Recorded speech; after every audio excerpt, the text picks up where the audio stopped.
I'm Jill Stein, and I am the Green Party candidate for president. I'm the only candidate in this race who is not funded by lobbyists, by big corporations, and doesn't have a super PAC. So I'm the one candidate that can actually stand up for real people, real working people, and what we need if we're going to survive, let alone if we're going to thrive.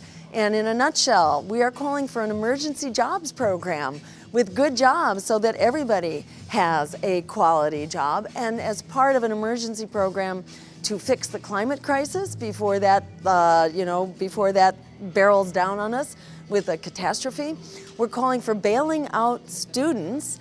Democrats and Republicans bailed out the crooks on Wall Street. So we're saying it's about time to bail out the victims of Wall Street and end predatory student loan debt. We call for public higher education to be free because it pays for itself and we have a right to quality education. You cannot survive in this economy without having a college degree. So that ought to be available as a right in the same way that a high school degree was available in the 20th century. We call for a welcoming path to citizenship, an end to police violence and to the war on drugs.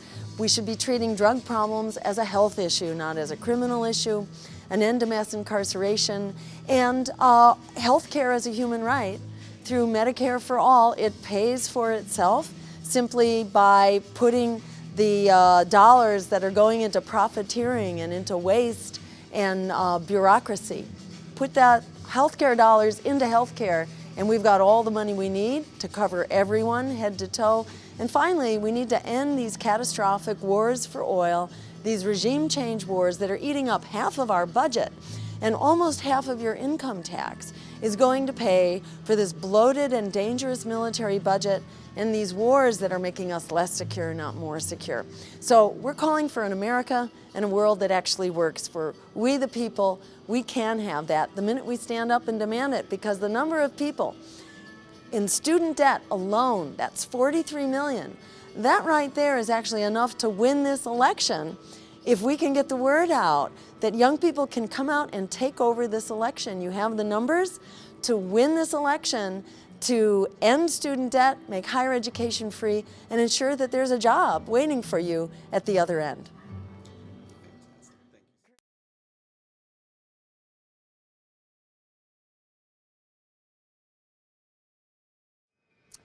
So, I think it's really important for people to feel accepted and supported for who they are, and for people not to feel like they're going to be second-class citizens. If they, if they are honest about who they are, I think it's hard to lead a double life and to be not fully who you are. So I think the burden is on society to be supportive, to be respectful, and to be accepting of people in our diversity, whether it is the diversity of sexual preference, of gender identity, of religion and race and ethnic origin.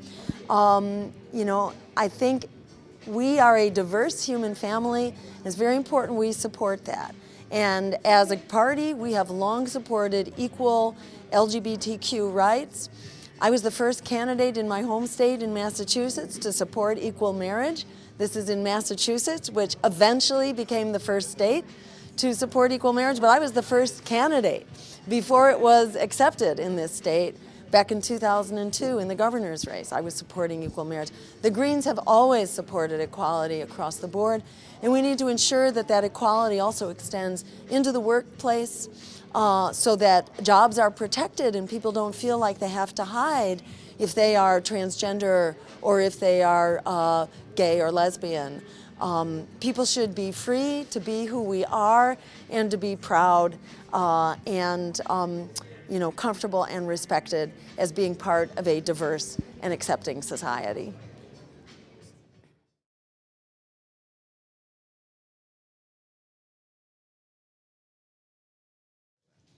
It's unfortunately, this is like our legacy. This is like the living legacy of the institution of slavery that the country was founded on. And there is institutional bias and racism that's just hardwired into our housing system.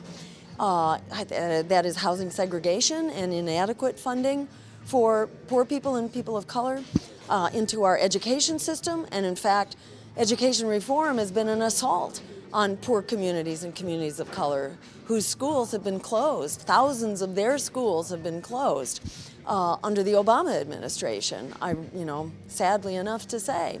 The housing crisis, was catastrophic for the community of color because predatory lending was allowed to happen. And that was very much thanks to the deregulation of Wall Street by Bill Clinton. Mass incarceration, again, was started by Bill Clinton and supported by Hillary under the criminal reform bill. So this is why, this is another reason why the Democrats are not going to be the solution here any more than the Republicans are. We need to stand up for a party that is ready to reform racism and the institutional basis of racism across the board. We call for a national action program to end racism now, and that means ensuring that we have integrated schools, high quality schools, that we have public housing as needed, that we are expanding the supply of affordable housing, not luxury housing, to ensure that communities are in control of their housing supply, to ensure that communities are in control of their police. We can end this crisis of police violence right now. And we can end the crisis of mass incarceration. So this is not rocket science. This is about having a political party that doesn't have to answer to the economic elite, to the wealthy, privileged, white, billionaire class that's essentially running this country. This is about us standing up and transforming our future with the agenda for racial justice, for economic justice, for social and labor justice that is essentially contained in the Green Party platform. So I encourage people to go to jill2016.com and to join the team and get the word out, especially to millennials, because right now a lot of millennials aren't going to vote because they don't like the choices that are being forced down your throats. So don't be good little boys and girls. Don't do what they're trying to tell you, to throw your vote away, voting for more of what is throwing you under the bus. This is about us standing up and demanding the future that we deserve.